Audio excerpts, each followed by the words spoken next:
Okay, let's start with the warm-up. It says, justify your solution algebraically. Determine if the ordered pair is a solution to this inequality.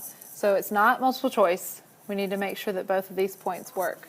So this is our x, and this is our y. So you're just going to plug them in to this inequality and see if they work. So we have 6 is less than or equal to 1/2 of x, which is -4, plus 7. And then you're going to multiply your 1/2 and your -4, so you get 6 is less than or equal to, go ahead and multiply this and then add the 7, so you get 5. Is 6 less than or equal to 5? No. So that is not a solution. And then you go over to b, this is your x, this is your y again, and you have 5 is less than or equal to 1/2 times -2, which is your x, plus 7. So 1/2 of 2, -2, plus 7 is 6. So is 5 less than or equal to 6? Yes, it is a solution. So anytime you have something that's asking whether it's a solution or not, you need to make sure you plug in both your x and your y and see if it satisfies the problem. All right, scatter plots are a graph, a set of data pairs. It's an x and a y point. Correlation is the tendency of the slope of the scatter plot. The graph below shows a positive correlation. So this one's the one that's positive. Notice how it looks like it's going up from left to right. And then the other graph is a negative correlation. That's going down from left to right. So that's how you can tell if it's a positive or negative. And you're looking for the majority of the points. Does it look like it has a positive slope or a negative slope? Correlation coefficient is denoted by the letter R.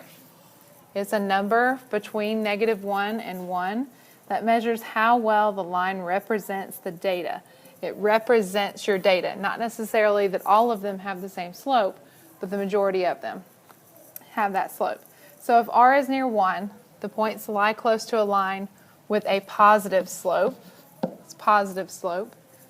If R is near -1, then the point lies close to a line with a negative slope. So if it's +1, it's a positive slope. If it's a -1, it's a negative slope.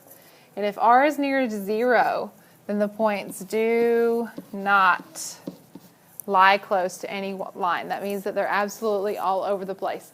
And you can see by these graphs down here, this is a strong negative correlation because it looks like those points are all kind of close to that line. This is a positive, strong positive because they're really close together. And I can't really on this one determine whether there is a positive line or a negative line. That's why it's a no correlation on that one because it doesn't follow any pattern. So we're going to just make a scatter plot that looks like it has a -1 correlation. So we're just going to put a bunch of dots on here and have them look like they're going in a negative direction. Doesn't matter how many you have. We're just going to basically make one up. This one has to have 0.5, so maybe they're a little bit scattered. So on this one, I would make the dots a little bit further apart, but you can obviously still tell that they are definitely in a negative direction.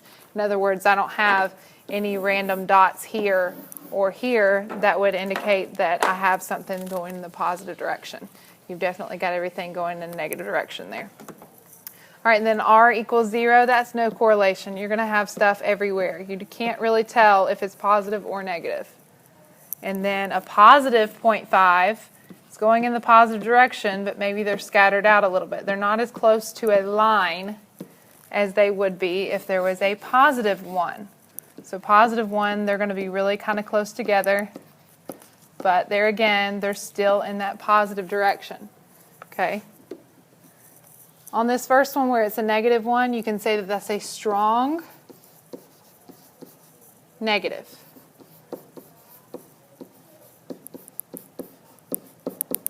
And then the negative 0.5 would be just negative correlation.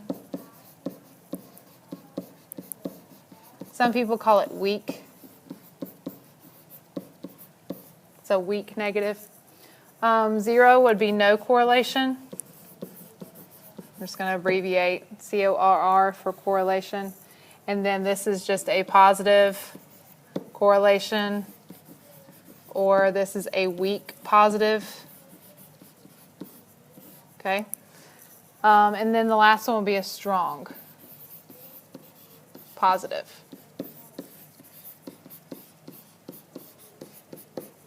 So the closer to 1 it is, the stronger it is. The closer to 0 it is, the weaker it is. Obviously 0 exactly is definitely no correlation at all. All right, so the line of best fit, or the best fitting line, it's the same thing. It just depends on how you want to say it. It's a line that lies close as possible to all the data points. The best fitting line should lie so that as many points as possible are actually on the line. We want to fit as many of these data points as possible on that line.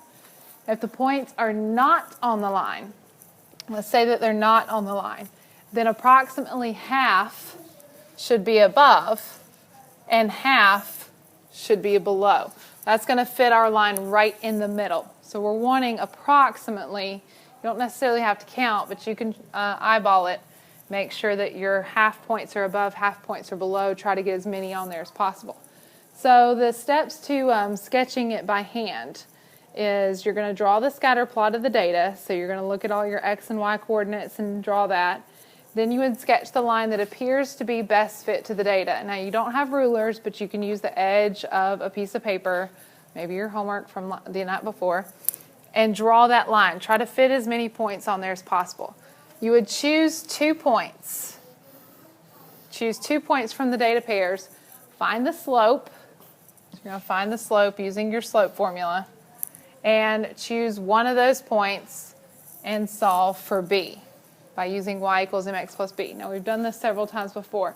These are 2 examples, like this line here looks like it's approximately in the middle. This line, this is definitely a weaker correlation on that second graph. So you see how they tried to put as many above and below as they could. Okay, let's look at example 2 and actually do this. So first we're going to actually plot our data. So take a minute and actually plot it. So the first one is 2, and then you go up 7. That's your first one. And then 3, 3, 6, 1. If you wanted to, you could kind of lightly mark through them as you go. That way you don't get lost. 5, 2, 2, 6, 7, 0. You don't go up any on that one, so be careful. 4, 3, 1, 8. Remember, this is a scatter plot, so they're not going to look like they're in a particular line. 3, 6, 3, 5, and 5, 2. Oh, that one's already there. So just, and 7, 1. Okay, so now that we've got all of our data on there, you can use a straight edge and try to fit as many points as possible.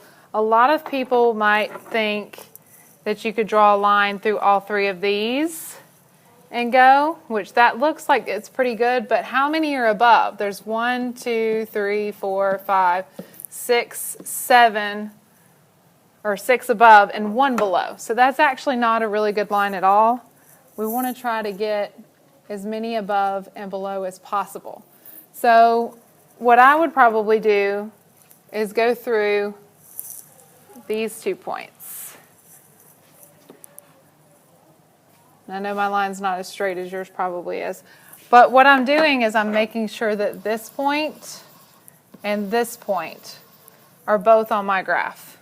Okay, so this is going to be, or you could use 8, 0, depending on.